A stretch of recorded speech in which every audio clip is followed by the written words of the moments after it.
Mayong gabi igsuon ako i-share nimo. I hope nga bisan sa mga pangitabo karon makit-an nimo ang kamaayo sa Ginoo sa atong mga kinabuhi. Mao ni siya.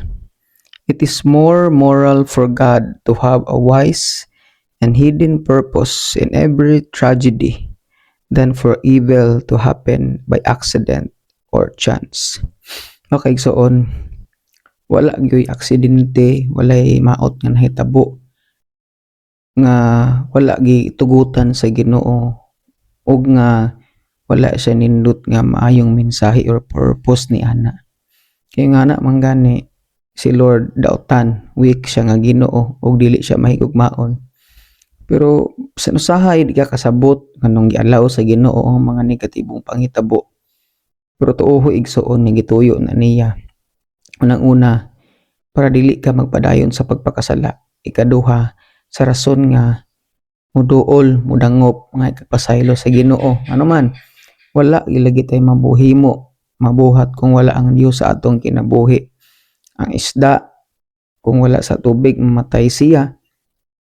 Ang ubang mga butang pod, ang tanom, kahoy wa sa yuta mamatay siya. Kita pod wala lagi tay mahimo kung wala ang Dios sa atong kinabuhi. Ang atong pagpaningkamot, diskarte, kaalam, abilidad, gasa, talent gikan na sa Ginoo. Maabot na nang gituyo sa Ginoo ni mga pangitabua kay gipasabot ta niya nga mobiya ta sa sala mga lagad ta ni Ginoong Hesus pakirelasyon ta sa Ginoo kay bungkago ni gub-o ning kalibutan na nya ang magpabilin lang ikaw atong pagtuo og relasyon diha sa Ginoo.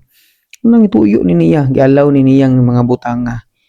Realize nato nga ang libutan na gub-o ni ang mga nagpakasala padayon silutan pero ang nangalagad nagpadayon og pagrelasyon sa Ginoo makauban ni hangtod sa hangtod mga igsoon. Hayo pa na i-pray nga bisan makagit ani mga sitwasyon na dili gidalip dili sayon ang pagampo nga mas mosalig ta sa Ginoo mas motuo ta niya nga na say purpose ani mga panghitabo gigugma ta sa Ginoo giampingan gyapon ta niya bisag ingana ang panghitabo na siya gamiton nga mga instrumento imanisaad ni Lord sa ato pero ang pinakasaad niya nga makauban kaniya sa langit.